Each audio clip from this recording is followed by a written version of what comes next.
Module 2, Shared Leadership and Goals and Roles. This module covers 14 indicators organized into the following 3 parts. Part 1, the School Community Council. Part 2, Key Documents for a Strong School Community. And Part 3, Ongoing Review of Goals and Roles.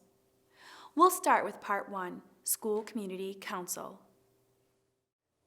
Let's begin with Part 1, School Community Council. To share leadership is to distribute decision-making among the members of the school community with carefully defined roles. Each of the Indicators in Action courses addresses at least one leadership structure present in most schools and with specific areas of focus: the principal, leadership team, instructional team, and in the case of this course on school community, a school community council.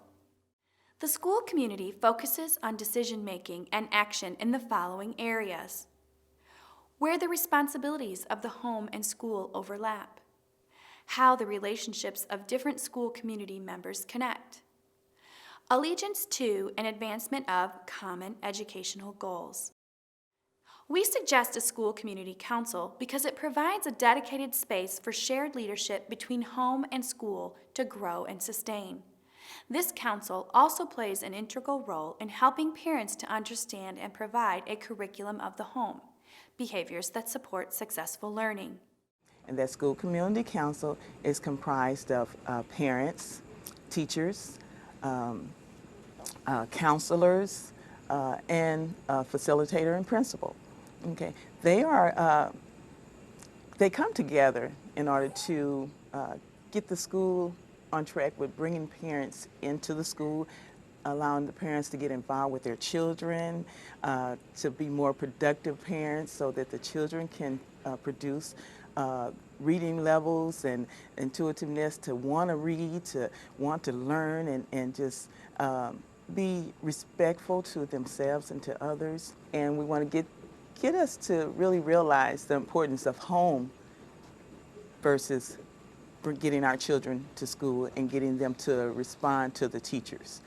And in relationship to us as parents, coming together to know the teachers, what they have to really put into our children, and helping them to do that, by giving them good meals in the morning, making sure that they are prepared to take on what they have to when they get here in the school. So it's really getting the parents involved and letting them know that they have a place here in the schools.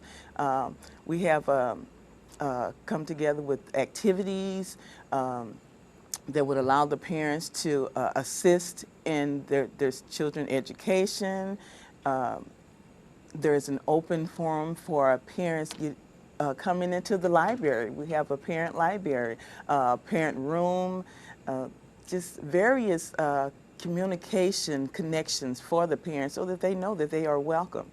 And that's what the School Community Council does, which include the parents as a part of, so that we all can get together, come together, and be unified in establishing the goals for the children. As the indicator states, the School Community Council consists of the principal, parent facilitator, social worker or counselor, teachers, and parents. A majority of the school community members are parents of currently enrolled students and are not also employees of the school, as explained by this high school teacher member of their SCC. The membership is, we have 4 staff members, our principal, we have our guidance counselor, and 2, I'm an English teacher, and then we have our building reading specialist is also part of our group. And then we have 4 parents who have a wide range of students makeup. Some of them have only children in the high school, some of them have 3 or 4 children in the high school, so we have kind of a range there. And they do a nice job of representing the climate and the culture of our building. Fort Madison is a fairly low economic community, and so we've always struggled to have much parent involvement, and we've seen that as kids get to high school, that parent involvement drops off significantly, as we all know by the research.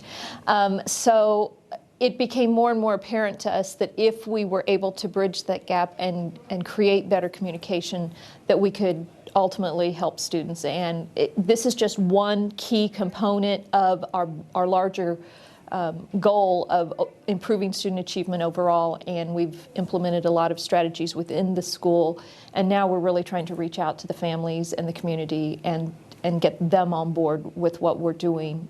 And this is a great avenue for us to be able to get our message out and to gain that involvement and that support within the community.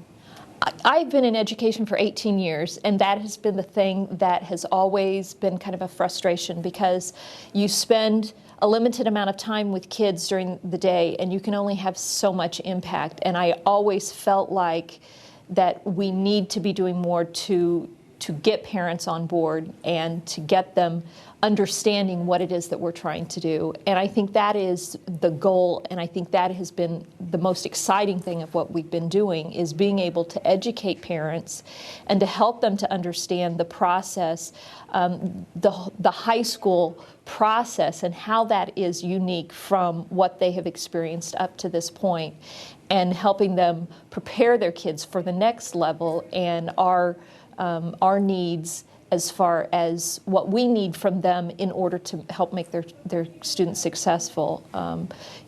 As we prepare kids for college and for post-secondary adventures, there are classes that students need to take. There are programs that kids need to be exposed to, and a lot of times the parents need to be the avenue of communication for that, and so getting them on board to help them raise that awareness with their students and maybe push their students a little bit when they're a little bit reluctant is important. And now, from a parent's perspective. The wonderful thing about the School Community Council and parents is that they come in and we can tackle specific issues. We can put our voice in and actually have some input into how we'd like to see things done, and that's happened. And it's been wonderful because we've been able to steer some of the decision making in the school, and that is very empowering. And it's wonderful because parents have a huge stake in this school. We send our kids here every day, and it's critical that we're working together with the school and that the school listen to us and that we're listening to the school, and that's what's happening, and the School Community Council is helping that happen. And so it's really working wonderfully. Authentic and productive school community councils follow these practices and achieve consensus. That's where community is built. Now let's listen as a parent involvement director reflects on the significance of the SCC. School community councils are generally comprised of a representation of the school population. So you'd have your administrator, representatives from faculty and school staff, as well as an assortment of parents. And in the best of all possible worlds, your parents would be representative of your school population. So you wouldn't just have your PTO leader who's at the school volunteering all the time. You would also try and get some parents who aren't at school frequently, or perhaps for whom English isn't their first language, something like that, so that you get wide representation of the school. And you use the school community council to help inform the work of the school. So they might look at school policy, they might look at current family engagement practice to, one of the things I like to say is we come in and we look at what the school is doing already so that we can celebrate that work. And then we can look at it objectively to also see areas that could use improved focus and work on that work and come up with an action plan for the future. Wow, good stuff, don't you think? Take a second to jot down the points you'd like to remember.